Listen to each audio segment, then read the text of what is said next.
smuggling, execution, espionage, and slavery. Those are not the ingredients listed on your morning latte, but they probably should be. Coffee is the second most traded commodity on the planet, right behind crude oil. Over 2 billion cups are consumed every single day across the globe. The industry generates more annual revenue than the GDP of most countries. And the story of how a wild berry growing in the Ethiopian forest ended up in your kitchen is one of the strangest, bloodiest, and most fought-over tales in human history. What nobody knew when a goat herder first noticed his animals acting strange after eating red berries off a wild shrub was that he had just stumbled onto something that would topple empires, fuel revolutions, and reshape the economies of entire continents. But this story does not start with the cup in your hand. It starts with a goat.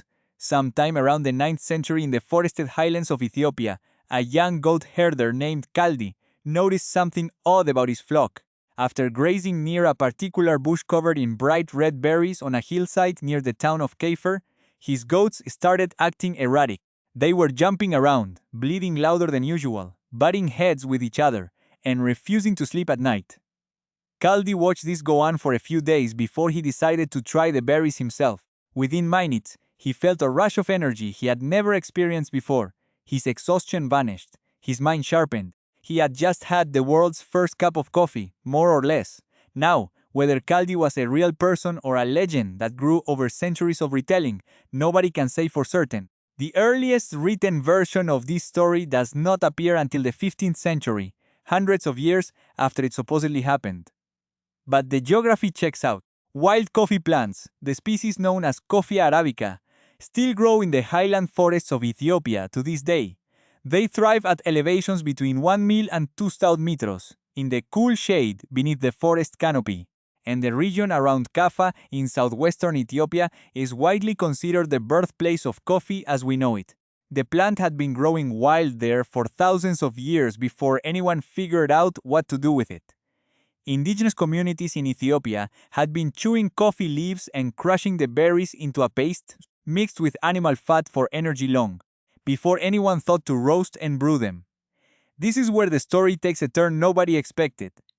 Kaldi reportedly brought his discovery to a local monastery where a monk dismissed the berries as the work of the devil and threw them into a fire. But as the berries roasted in the flames, they released an aroma so rich and intoxicating that the other monks came running from across the courtyard.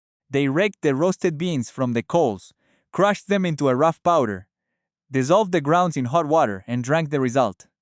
That night, they stayed awake through their entire evening prayer service without a single nod of drowsiness. Word spread fast through the monasteries of the Ethiopian highlands. The monks had found something extraordinary, and they were not about to keep it to themselves. But it was across the Red Sea in Yemen where coffee truly became a force that reshaped daily life. By the 15th century, Sufi monks in the Yemeni port cities had turned coffee drinking into a spiritual practice. They called the drink kahwa, an old Arabic word that originally referred to wine, and they used it specifically to stay awake during long nights of religious devotion, prayer circles, and chanting rituals called dikakr. The Sufis were not drinking coffee for pleasure or socializing. They were drinking it because they believed it sharpened their minds and brought them closer to the divine. Coffee was their secret tool for worship, and they guarded the knowledge carefully. Yemen became the first country to cultivate coffee as an actual crop, growing it on terraced hillsides in the mountains outside the city of Sana'a. The port city of Mocha on the Red Sea coast became the center of the global coffee trade, and the name stuck. When you hear the word mocha today in a coffee shop in Paris or New York, you are hearing an echo of a Yemeni harbor town that controlled the world's coffee supply for 200 years. Every single coffee bean that left the Arabian Peninsula for the outside world shipped through that port, and the Yemenis were smart about protecting their advantage. They boiled or partially roasted every bean before export to make sure nobody could plant a viable seed outside their borders. Coffee was their monopoly, and they intended to keep it that way. This decision seemed small at the time, but it was because the rest of the world had tasted coffee, and the rest of the world wanted more. The Ottoman Empire, which controlled vast stretches of the Middle East, North Africa, and Southeastern Europe, embraced coffee with an obsession that bordered on mania. By the early 1500s, coffee houses had sprung up across Istanbul, Cairo, Damascus, Aleppo, and Mecca. These were not quiet places. Ottoman coffee houses were loud, crowded, smoke-filled social hubs where men gathered to discuss politics, recite poetry, play backgammon and chess, listen to storytellers, and gossip about the Sultan and his court. The Turks called these establishments kahvehane, and within decades they had become the social backbone of Ottoman urban life. Some historians estimate that Istanbul alone had over 600 coffee houses by the middle of the 16th century. And that terrified the people in power, because when ordinary citizens gather in large numbers and start talking openly about politics, rulers tend to get nervous. In 1511, the governor of Mecca, a man named Khair Beg, tried to ban coffee entirely. He claimed it was an intoxicant forbidden by Islamic law, rounded up coffee drinkers for questioning, and shut down the coffee houses in the city. The ban lasted barely a year before the Sultan in Cairo overruled him, and Khair Beg himself was eventually removed from his post. But the tension between coffee lovers and the authorities was just getting started. The most extreme crackdown came from Sultan Murad IV, who ruled the Ottoman Empire in the 1630s. Murad was a man who did not believe in half measures. He banned coffee outright, shut down every coffee house across Istanbul, and reportedly ordered that anyone caught drinking coffee should be beaten for the first offense and drowned in the Bosphorus for the second. Some accounts describe him wandering the streets of the capital in disguise at night, personally executing coffee drinkers he caught in the act. Whether every detail of that is true or slightly exaggerated by later historians, the message was unmistakable. Coffee had become so deeply embedded in Ottoman social life that the ruler of one of the largest empires on earth considered it a direct threat to his authority. And somehow things got even more complicated, because while the Ottoman sultans were busy trying to stamp coffee out, the drink had already escaped their borders and arrived in Europe, and Europe lost its collective mind. The first European coffee houses opened in Venice around 1629, brought by Italian merchants who had tasted the drink during trade expeditions to Ottoman ports in the eastern Mediterranean. The reaction from the Catholic Church was immediate and hostile. Priests in Rome declared coffee to be the bitter invention of Satan himself, arguing that this dark exotic drink from the Muslim world was a tool of the devil designed to corrupt Christian souls and lure them away from communion wine. They petitioned Pope Clement VIII to ban it outright, and a formal hearing was convened at the Vatican. So the Pope did what any reasonable person would do. He asked to try it first, and after taking a sip, he reportedly said something along the lines of, "This Satan's drink is so delicious that it would be a pity to let the infidels have exclusive use of it, and that they should cheat Satan by baptizing it." And just like that, coffee got the papal stamp of approval, which looking back was either one of the shrewdest political moves in Vatican history or one of the funniest, depending on who you ask. Within decades, coffee houses were everywhere in Europe, and they were changing the way entire societies functioned. London alone had over 3,000 coffee houses by the early 1700s. They called them penny universities because, for the price of a single penny cup of coffee, anyone could sit and listen to some of the sharpest minds in England debate philosophy, natural science, business ventures, and colonial politics. These were not exclusive salons for the wealthy. Merchants, sailors, writers, scientists, and political radicals all crowded the same benches. Edward Lloyd's coffee house in Tower Street became the birthplace of Lloyd's of London, one of the world's most famous insurance markets. Jonathan's coffee house on Exchange Alley became the foundation of what would eventually evolve into the London Stock Exchange. Isaac Newton spent hours in coffee houses discussing mathematics. The poet Alexander Pope practically lived in Button's coffee house in Covent Garden and in France. The Café de Procope in Paris, which opened in 1686, hosted Voltaire, Rousseau, Diderot, and Benjamin Franklin at various points. Voltaire reportedly drank somewhere between 40 and 50 cups of coffee a day, which honestly explains a lot about his output. But the Europeans had a problem. They were completely dependent on Yemen for their supply, and the Yemenis were not about to share their monopoly willingly. Every attempt to smuggle viable coffee seeds out of Yemen was met with resistance. The trade routes were controlled. The beans were treated before export, and the Yemeni authorities had every reason to maintain their stranglehold on the market. The clock was already ticking. The Yemenis just could not hear it yet, because in C616, a Dutch trader named Peter van den Broek managed to steal a live coffee plant from the port of Mocha and smuggle it back to Amsterdam aboard a merchant ship. The Dutch East India Company successfully cultivated it in their botanical gardens in the Netherlands.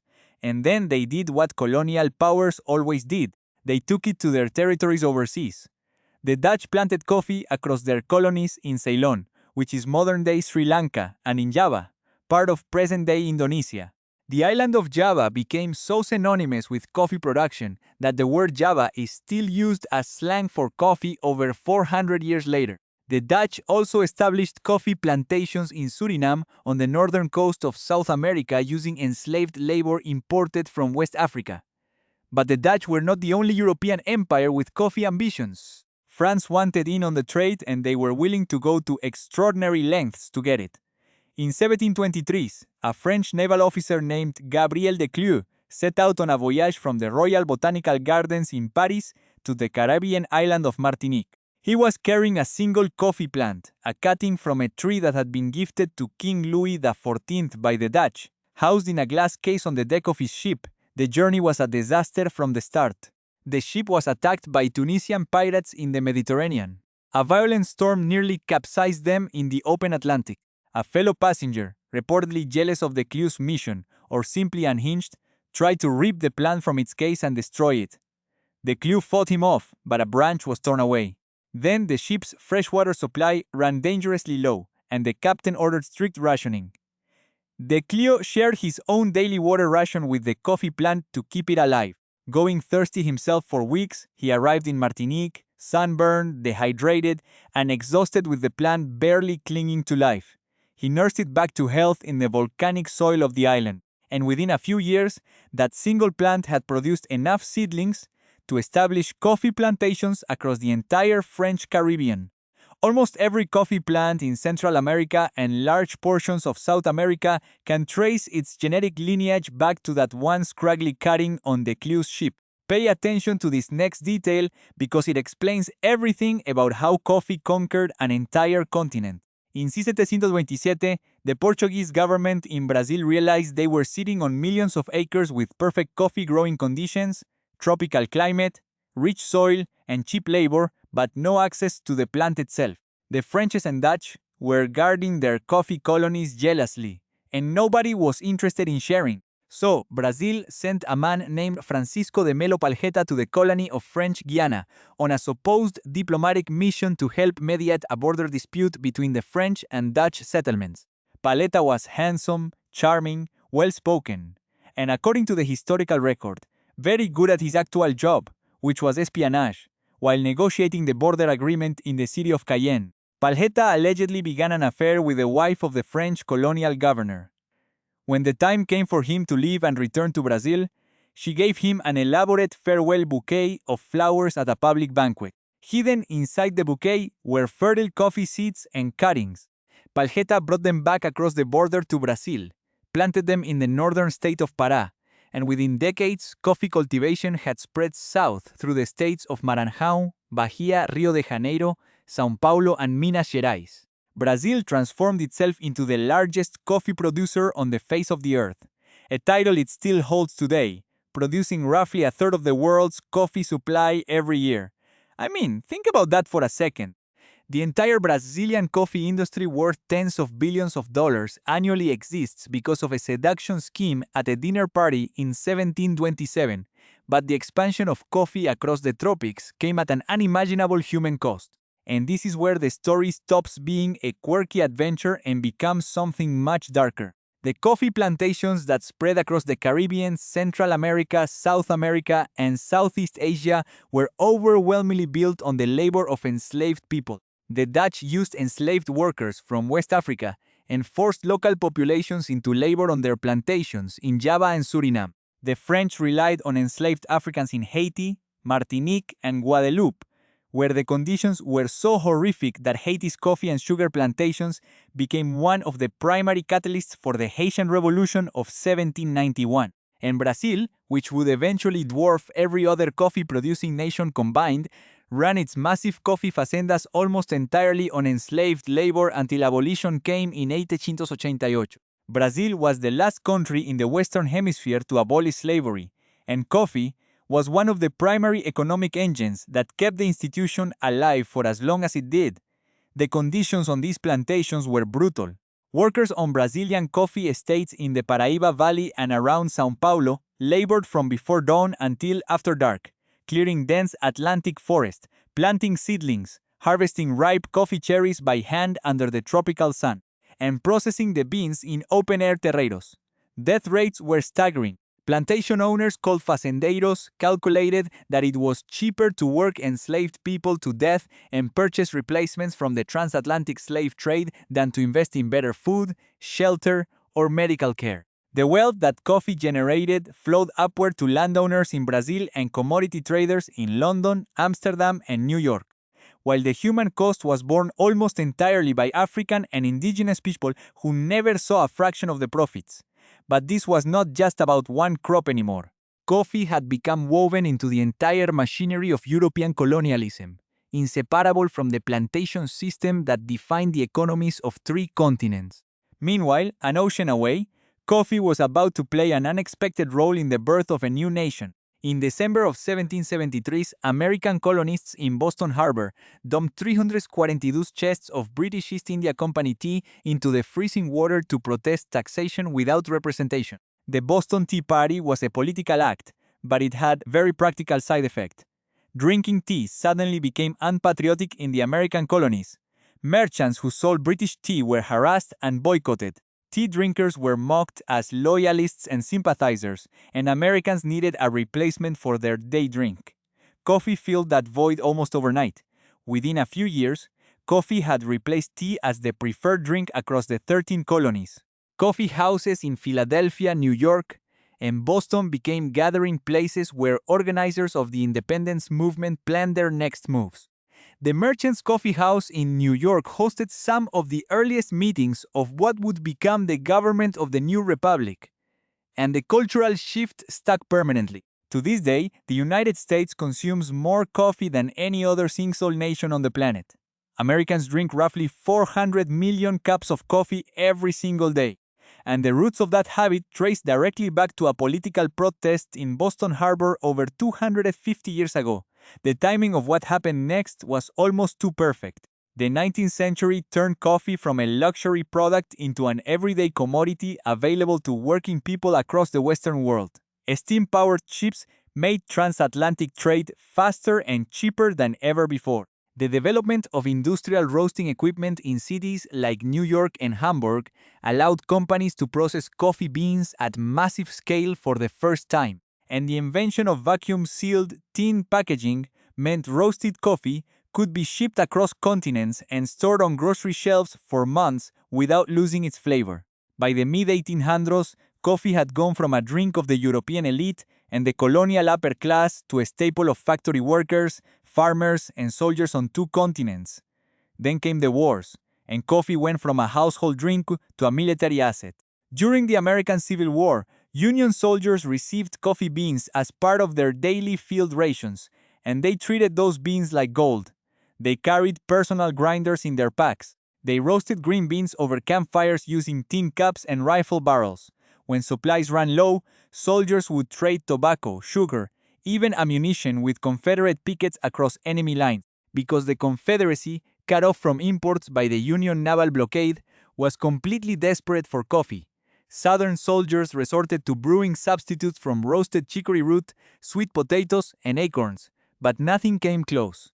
Many historians argue that the North's reliable access to coffee through its supply chain was an actual strategic advantage in the war. Soldiers wrote more about coffee in their letters, home and personal diaries than they wrote about almost any other subject, including combat. One Union soldier stationed in Virginia reportedly wrote that he believed coffee was more important to the war effort than gunpowder. Abraham Lincoln's Secretary of War, Edwin Stanton, once called coffee one of the greatest necessities of the army. The world wars of the 20th century cemented coffee's place in American and global culture even further. The United States military purchased so much coffee during World War I that it created severe domestic shortages back home, and the government had to intervene to stabilize prices and prevent hoarding. American soldiers in the trenches of France drank coffee to stay alert during night watches and to warm themselves in the freezing mud of no man's land. It was during the war that the term cup of joe entered the American vocabulary, possibly named after Secretary of the Navy Josephus Daniels, who had banned alcohol on naval ships in 1940, making coffee the strongest drink available to sailors. During World War II, the military commissary system distributed millions of packets of instant coffee to soldiers deployed across Europe, North Africa, and the Pacific. Nescafé and Maxwell House became household names largely because of their enormous military contracts, and returning soldiers brought their coffee habits home with them to suburbs across America. The post-war boom of the 1950s and 60s saw coffee become the unquestioned default American beverage, with brands like Folgers and Maxwell House dominating grocery store shelves, diner counters, and television advertising during prime time. But something happened in the 1960s and 70s that the major coffee companies did not anticipate. Quality collapsed. In the race to produce coffee as cheaply as possible for the mass market, the big roasters started blending lower-grade Robusta beans with Arabica, cutting corners on the roasting process, and prioritizing shelf life and uniformity over flavor. By the 1970s, American supermarket coffee was, to put it bluntly, terrible, weak, stale, bitter, and over-extracted. The per capita consumption of coffee in the United States actually declined for the first time in the country's history. Young people in particular were turning away from the watery brown liquid their parents drank every morning. If coffee had stopped here, this would be a very different story.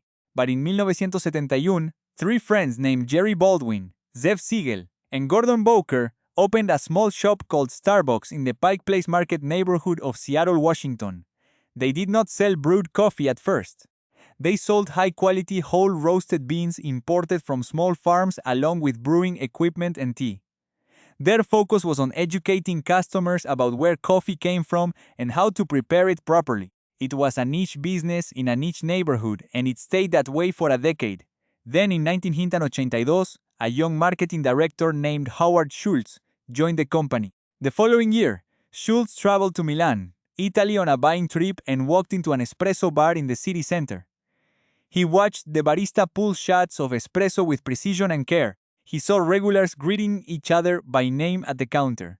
He noticed the ritual of it, the theater, the community that formed around a well-made cup of coffee in a beautiful space.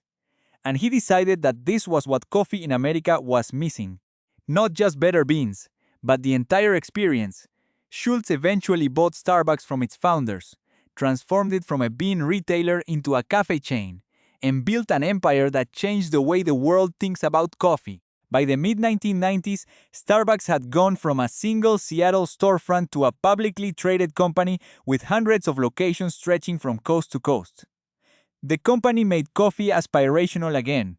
Ordering a grande latte with oat milk became a cultural signal as much as a beverage choice, and the ripple effects spread far beyond one company. Independent roasters and specialty coffee shops emerged in every major city across the United States and Europe, sourcing single-origin beans directly from farms in Colombia, Ethiopia, Guatemala, and Kenya. Baristas started competing in international championships. Coffee was treated with the same seriousness and vocabulary that the wine industry applies to grapes.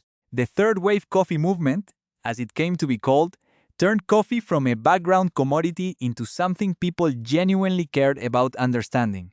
Today, the global coffee industry generates over $400 billion in revenue annually. More than 125 million people around the world depend on coffee farming for their livelihoods. Coffee is grown in more than 70 countries across the tropical belt, from Brazil and Colombia to Vietnam, Indonesia, and Ethiopia.